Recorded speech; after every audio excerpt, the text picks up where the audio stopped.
Hi hello നമസ്കാരം. എല്ലാവരും സുഖമായിട്ടിരിക്കുന്നോ? ഞാനിവിടെ സുഖമായിട്ടിരിക്കുന്നു. അപ്പോൾ ഇന്ന് നമുക്ക് മോർണിംഗിൽ കുറച്ച് ബീഫ് കിട്ടിയിട്ടുണ്ടായിരുന്നു. അപ്പോൾ അതുകൊണ്ട് ഒരു കറി ഉണ്ടാക്കാമെന്ന് വിചാരിച്ചു.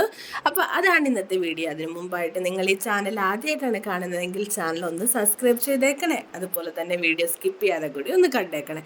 അപ്പോൾ നമുക്ക് വീഡിയോയിലേക്ക് പോവാം.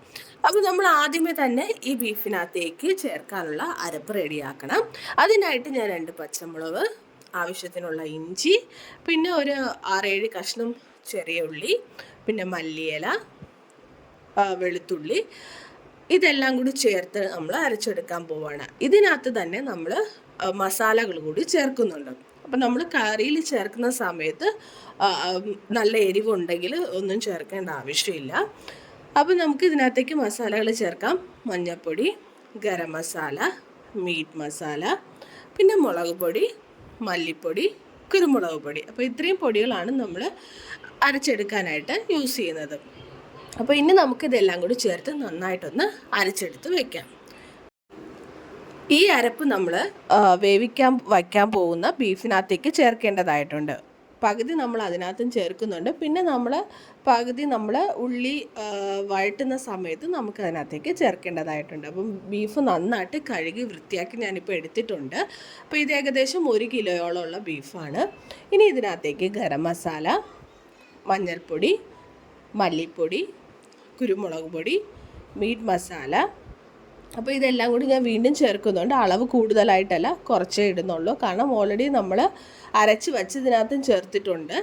അപ്പോൾ ഇതിനകത്ത് കൂടി നമ്മൾ ചേർക്കുന്നുണ്ട്. അതുകൊണ്ട് എല്ലാം ഏകദേശം 1 സ്പൂണിനുള്ളിൽ മാത്രമേ ഞാൻ ചേർക്കുന്നുള്ളൂ. പിന്നെ നമുക്ക് തക്കാളി ഞാൻ ഏകദേശം ഒരു തക്കാളി വേവിക്കാനായിട്ട് വെക്കുന്നതിനകത്ത് ചേർക്കുന്നുണ്ട്. പിന്നെ ഒരു 6-7 കൊച്ചുള്ളി ചേർക്കുന്നുണ്ട്. ആവശ്യത്തിനുള്ള കറിവേപ്പില, പിന്നെ നമ്മൾ അരിഞ്ഞെടുത്ത സവാളയിൽ നിന്ന് കുറച്ചും കൂടി ഇതിനകത്തേക്ക് ചേർക്കുന്നുണ്ട്.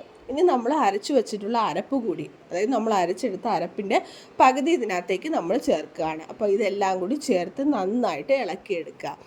ഇത് നന്നായിട്ട് ഇളക്കിയെടുത്ത് കഴിഞ്ഞതിന് ശേഷം നാരങ്ങ നീരുണ്ടെങ്കിൽ അതുകൂടി ചേർക്കാം, അതല്ലെങ്കിൽ വിനീഗർ ഒഴിച്ച് കൊടുക്കാവുന്നതാണ്. ഇനി നമുക്കിത് വേവിക്കാനായിട്ട് വയ്ക്കാം. ഈ സമയം കൊണ്ട് നമുക്കിതിനുള്ള മസാല തയ്യാറാക്കേണ്ടതാണ്.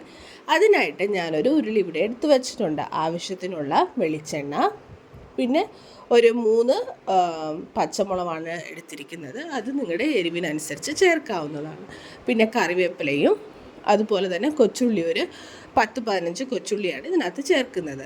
അപ്പോൾ ഇത് നന്നായിട്ടൊന്ന് വാടിക്കഴിഞ്ഞതിന് ശേഷം നമ്മൾ അരിഞ്ഞു വെച്ചിരിക്കുന്ന സവാള കൂടി ഇതിനകത്ത് ചേർക്കേണ്ടതാണ്. സവാള ഞാൻ ഏകദേശം ഒരു 4 സവാളയാണ് എടുത്തിരിക്കുന്നത്. ചെറുതാണ്, അത്ര വലുതായിട്ടുള്ളതല്ല. ഒരു മീഡിയം അളവിലുള്ള 4 സവാളയാണ് ചേർത്തിരിക്കുന്നത്.